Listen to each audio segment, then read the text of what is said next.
We can start. From time to time, there will be an aircraft. Be included in our talk. It's very important to understand you are a poet and a painter. I'm not a painter. I'm a filmmaker. Yeah. And somehow, as poets, we are both, yeah, on one line. And you write into your pictures, yeah, and I write into my books. Yeah. The métier is very different. See? Yeah. But we live both from pictures. And we express them in a very different way.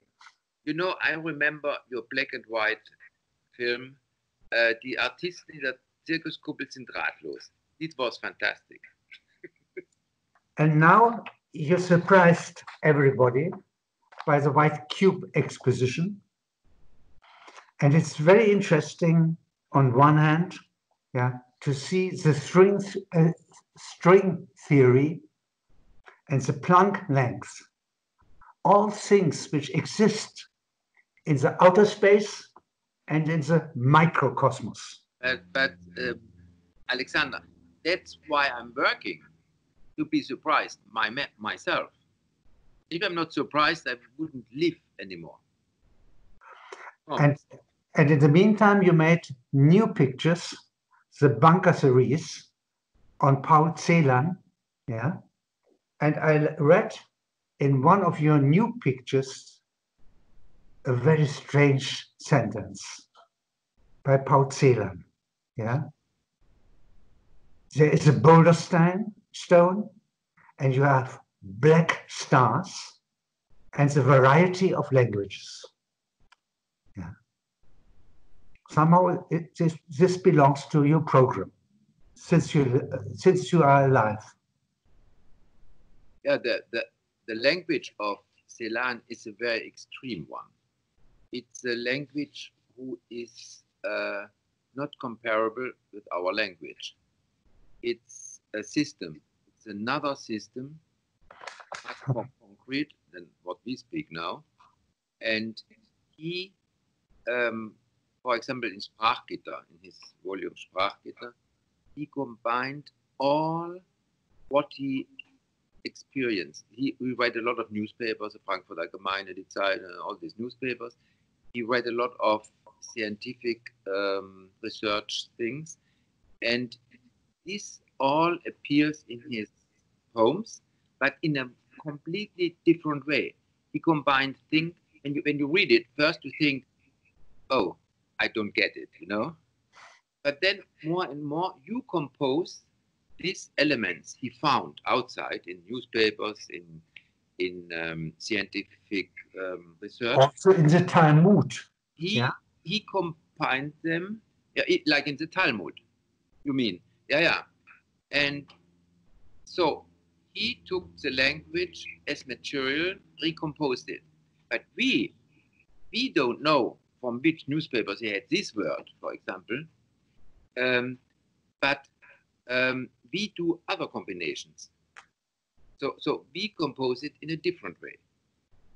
So this is a collaboration, but with a complete different results. So the question, what did you think when you did this poem? Is completely nonsense. You know, because we don't need to know. We have our own composition then. In the meantime, you made new pictures, I saw, and there are bunkers to be seen, yeah, shelters, yeah. It's a word in defense. No, I was always fascinated by bunkers because we was swimming on the Rhine when we was kids, you know, and there was bunkers, more than one, bunkers, and I liked them so much, you know, because bunker is a very special architecture.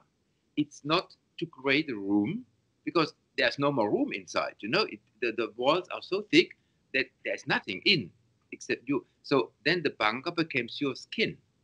Enormous big skin, but this is another concept of architecture. So we changed our clothes on the Rhine in the bunkers, and so I was always really confronted with these bunkers. And I did, since I'm a painter, I draw bunkers. So now I found back that this kind of bunkers, they fit with a lot of Celan's poems. So I did a series of paintings with these bunkers and with quotations of Celan. What I still remembered, you know, I knew once a lot of poems. Now I forgot them, but I still have some phrases in my mind. So you know, and I found also out that these poems combined with this bunker. Oh, I show you one. Perhaps. Look, can you see it? Can you see this bunker? Yes, yes, Okay. yes. And there is a wonderful, I found a wonderful text, Paul Celan aller Seelen. Was hab ich getan? Die Nacht besamt, als könnte es noch andere geben, mächtigere als diese. Findlinge, Sterne, schwarz und voll Sprache, benannt nach, so, then he wrote first, gebrochenem Schwur, and then he changed it, I found out, you know, and he changed it to verschwiegenem Schwur. You cannot find this word even not in Grimm's. No, no, does not exist. he invented this word. Verschworen, yeah? Verschwiegenem. Verschwiegenem. So first he had gebrochenem. You know, you can see, I put it there, the first variation, gebrochenem Schwur, and then I put it out like he did, and I said zerschwiegenem Schwur. It's not only poetical, yeah? It's a new way, yeah, to deal with the rebellious words. There is rebellion in the words. Yeah. The words can change, yeah? Yeah. Like, for instance, a virus does. Yeah, yeah. A virus can kleben, schneiden, mutieren und sich vermehren.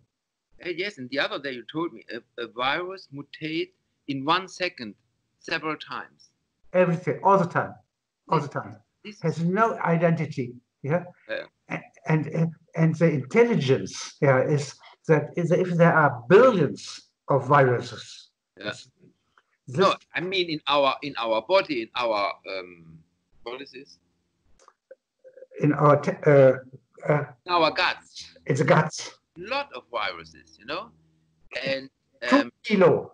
Yeah. 2 kilo viruses. 2 kilo. Kilo. Enormous. And 4 pounds. And you know, I think when I think on all the viruses in the world, I think we get so unimportant, you know? Even our conscious gets unimportant because there's another conscious in the cosmos. It's enormous. And you know, this is what Celan said, I think said in one of a wonderful poem. I show it to you. Can you read it? Yes. Fadensonnen. Yeah. It's also a wording you cannot translate into any language, even not in German. Yeah, Fadensonnen. And then it's über der grauschwarzen Ödnis. Ein baumhoher Gedanke greift sich den Lichtton. Und jetzt, now it's important. Es sind noch Lieder zu singen jenseits der Menschen. This is our theme about the virus, you know. Of course. I think the Anthropocene is perhaps in a way to be finished, no? Yes. We are not so important. This I don't think. It's not finished. No, that's your position, you see. So yeah. I think we think so anthropocentric, you know? Yeah. And, you know, they found out recently, I just read it in Spectrum, they found out that chimpanzees and the first the monkeys or donkeys? Monkeys. Yeah. They use already tools, you know?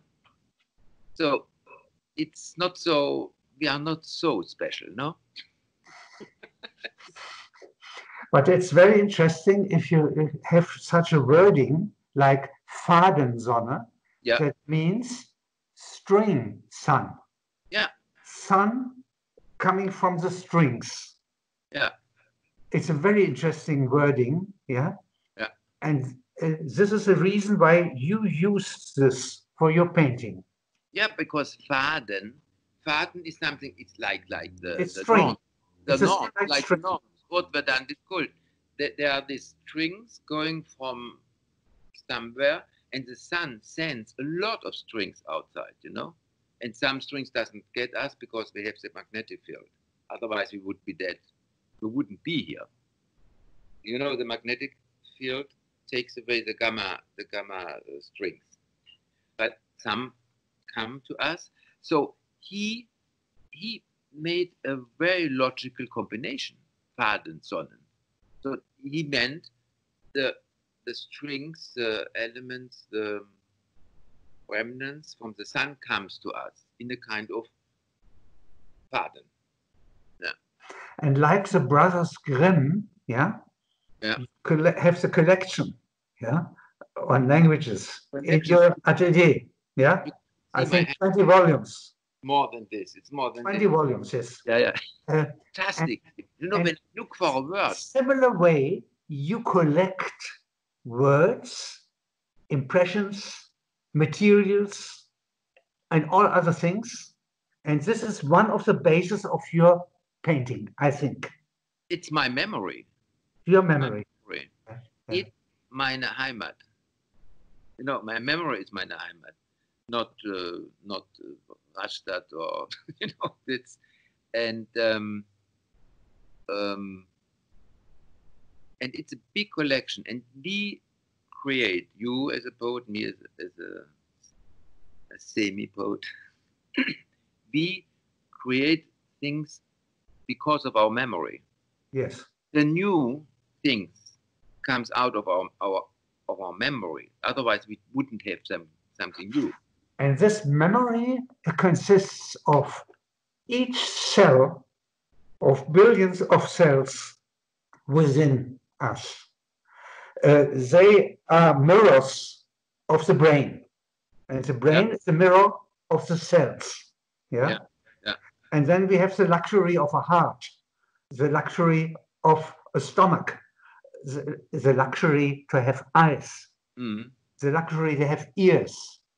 Yeah. And then you have the first bunker, the skin. We live, yeah, all this, the cue, the center of us, and the memory, yeah, lives under a skin. Yeah, yeah. And the skin lives in a house, or you in an atelier. The skin is semi-permeable. Yeah. It's protection. Like osmosis. It's protection and it's also infiltration, you know? So both. Both. So a bunker is less infiltration. Not so much things comes in, you know? You know what they did in the bunkers? Sometimes later they put out some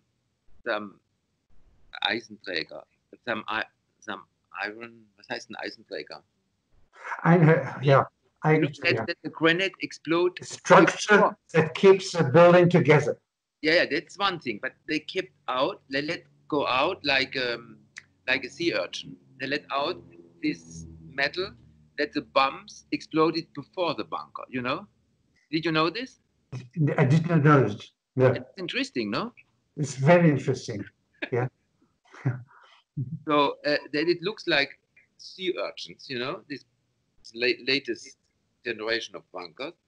And I thought, what it is? And I read then it's made because when the grenades arrive, it gets in touch with, was heißt die Stachel? Die Stachel. With the Stachel. Stachel. The iron with the iron Stachel, yeah. With a sting. And it explodes in front of the bunker, yeah. And your White Cube exposition deals with all these things, yeah, and you have always had relations, yeah, towards two different sides, to the cosmos, yeah, upwards, and to the plants and to the microcosm, yeah, on the other hand. That's a macabre mysticism, because the macabre in this book, the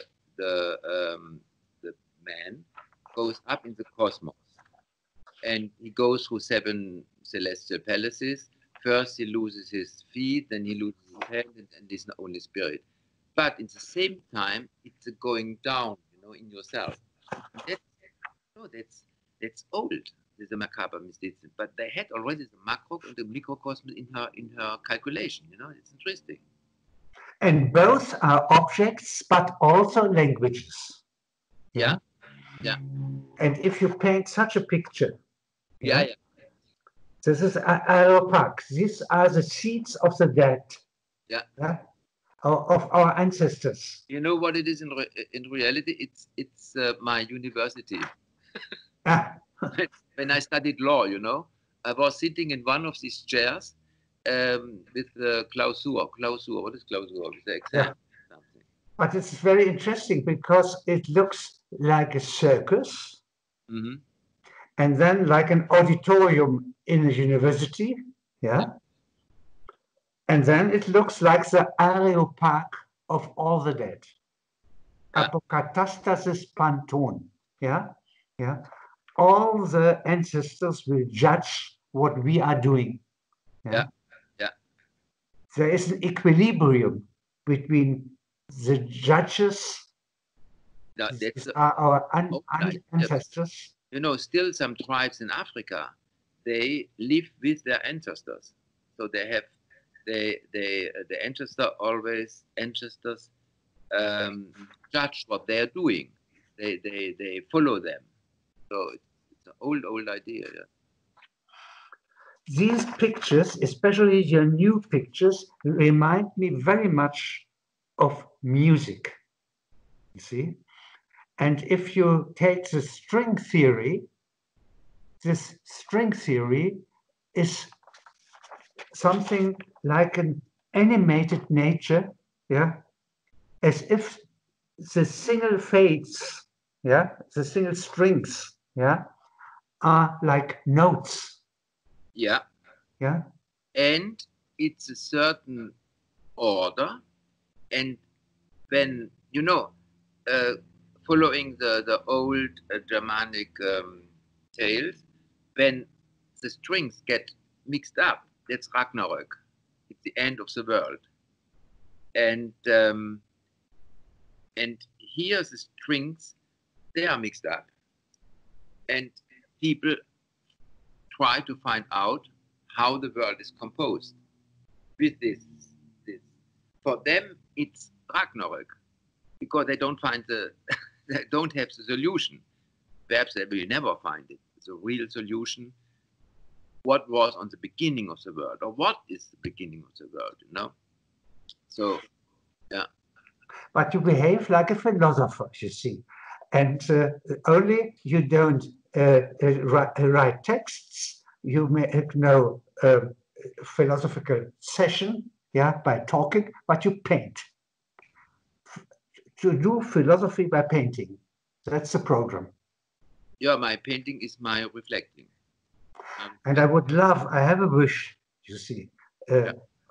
So as we talk now, you see, and we talked former times, I would love to have a project together with you on the sky music, the celestial music, which is noted by Johannes Kepler.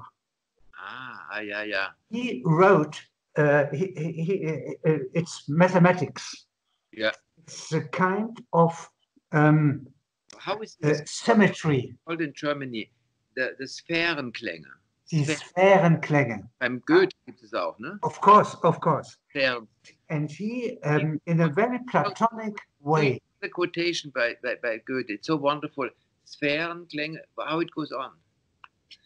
Wär nicht dein Auge sonnenhaft, du könntest die Sonne nicht erschauen. That's something else. No, about the Sphärenklänge. Sphärenklänge. I don't remember it completely. Faust, part 2.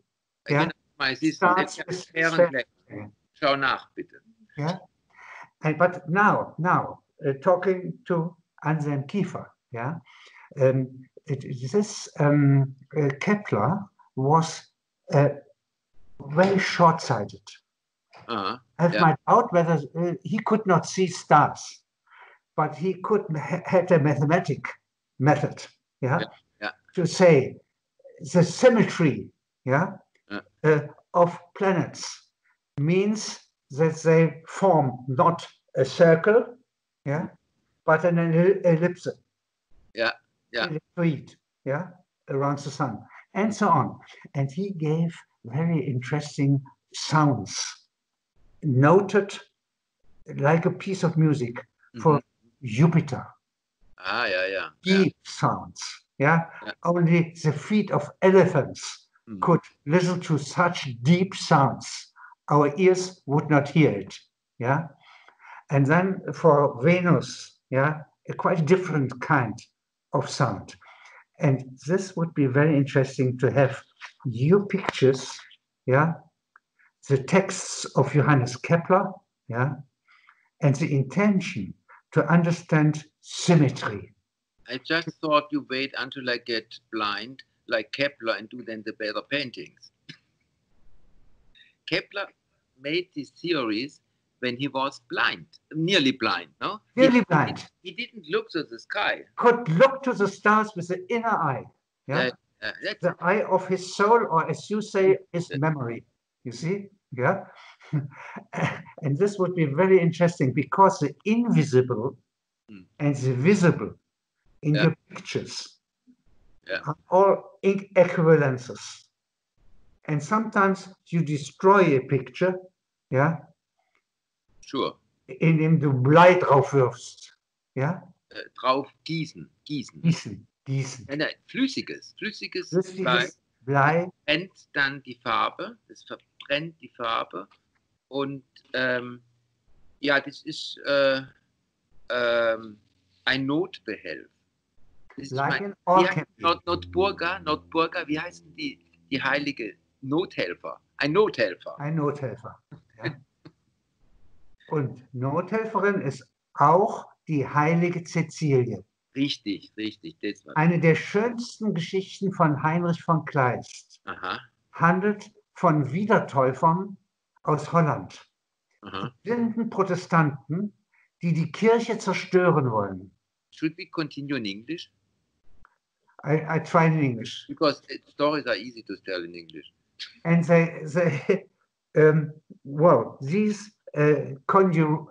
diese Verschwörer, conjuration, want to destruct the church. And then she finds a very old music, a polyphonic piece of music, and they become tamed. And afterwards they are found in einer Irrenanstalt. The crazy house? No, for the insanes. And they sit there singing, are merry, you see, have forgotten all their destructive intentions. And this is an homage to music by Heinrich von Kleist. And it remembers me on some of your pictures. Because Heinrich von Kleist, Celan, Novalis, these are all angels, in your atelier. No. They are communication persons. I communicate with them.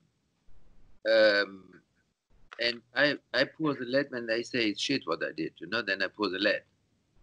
And like Hieronymus im Gehäuse, the holy Hieronymus in his house, we should put him in a bunker. But then this bird kind of come, bring to his ear, the wording of God, I like this picture very much because the text is coming, the language is coming, the holy language, not by the eye, but by means of the ear. And you are painting with your ears, yeah, if you deal with a string theory.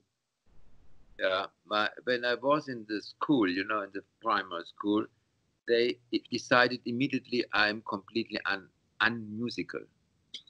But you are not. No, I'm not. But they said, you know the Kalevala? Yeah. And they are Venumainen, He wants to build a ship. And he has to build it with the runes. The runes. The runes. And 3 runes he cannot find. And so he cannot do the ship. It's like these physicians, They have all these mathematical forms, but something is missing, They cannot come to a conclusion. And he has to do a travel through the world. He goes into the guts of a giant and make a fire in his guts. But this is really strange. Yeah. As you put it together in your atelier and in your exposition, see, you have die Suche nach dem verlorenen Buchstaben. Yeah. La recherche, yeah. That's another forlorn. That's a Jewish version of this, because they say when the world was constructed, 1 letter was missing. And if you find this missing letter, then the world would be good. We don't think so. So, and I did some works with, I have a photo here. Look, can you see it? Yeah. This is exactly, this picture is named Die Suche nach dem verlorenen Buchstaben. Yeah. And so Venumainen, the Finnish heroes, he goes out and it's like an Odyssey, he meets all kinds of strange things, giants and women and witches, and he asks them all to help him to find the lost, was heißt der fehlende, the missing character. The missing character. And this is very interesting. If I look into your laboratorium of alchemy, I find all kinds of texts, especially coming from the Kabbalah. Yeah. And in the Kabbalah is Sholem, Gershom Scholem, Sholem, the great scientist, Gershom Scholem, tells the fact that God played with characters and numbers for 6 weeks of God's time. That means God's time is 6 weeks is 14.5 billion years. Billion years, yes, sure. It's already was more. You see, quite a lot of time. And he played and changed and imitated and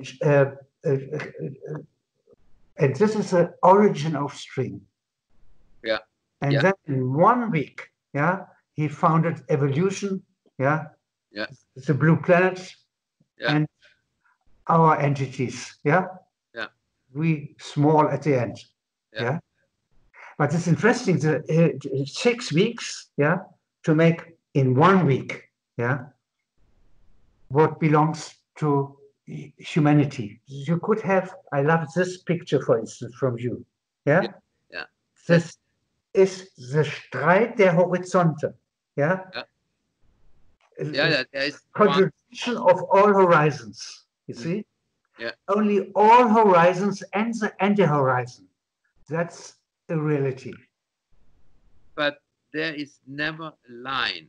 When you are on the sea, you have the horizon, and if you go there, then there is another horizon. The horizon vanishes somewhere else. This is like the old imagination of the world.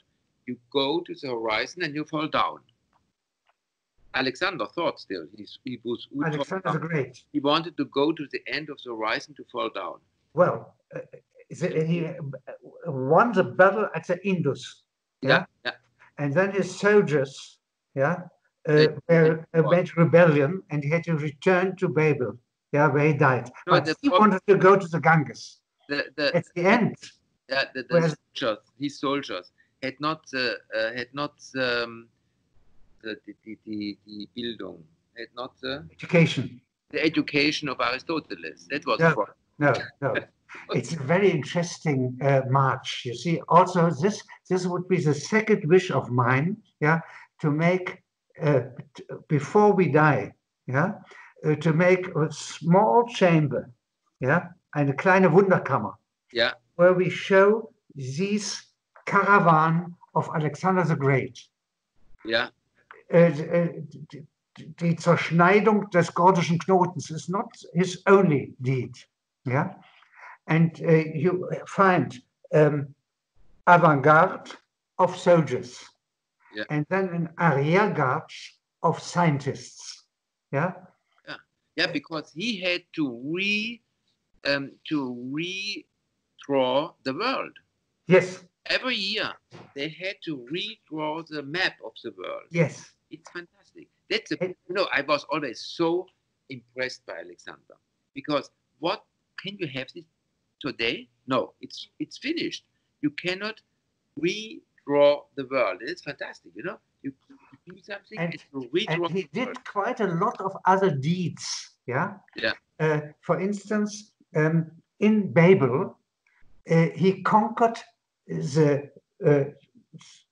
treasures of Darius, a Persian great king, and spent everything.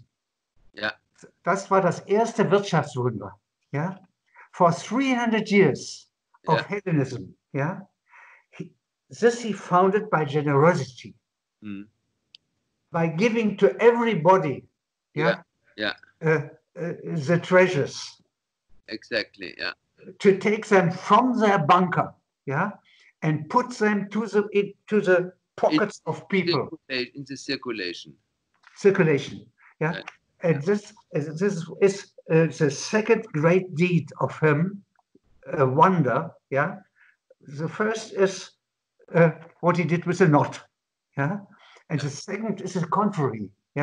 To spend everything what he had. Not to have it. Das Gegenteil der Steuer.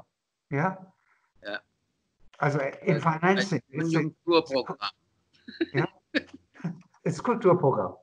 And then I gave you here, this picture, for instance, I sent it to you. Yeah. This is his expedition to the bottom of the sea. Yeah. Here you see him in der Taucherglocke. Genau. But this is 16th century, no? There's an animal here. When is this picture? Looking at the fishes. They are strange fishes. And here you find him with his other expedition to the sky. With eagles. And the Dukes of Burgundy, they make tapestry and made a text, in wool, in textile, with all the deeds of Alexander the Great. He was a big. This we should repeat for all politics. Here is a piece of meat. Above. They have to get it, yes. And the Greifen. Eagles, big birds. They are so greedy to catch the meat. That they start to fly and bring him to the stars. And they can never get it. They can never get it because the idea of this. The motorcraft, of his spaceship, is a greed of these Yeah. eagles. And it's in the same time very human, because we always want to get this meat, but we never get it. But we go on, we fly on, we never get it. They never get it. And this Me either.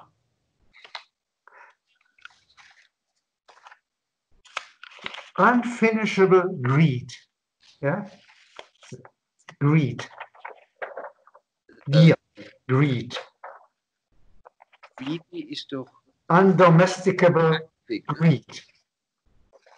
gierig auch. Greedy. Yeah, this is his principle. And here you have another picture. This is an heir.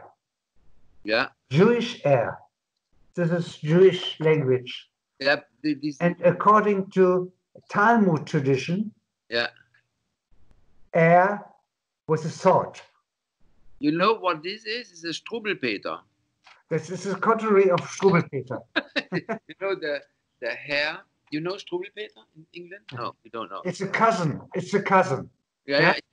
Because in the Struwwelpeter, the hare gets the gun and runs after the hunter.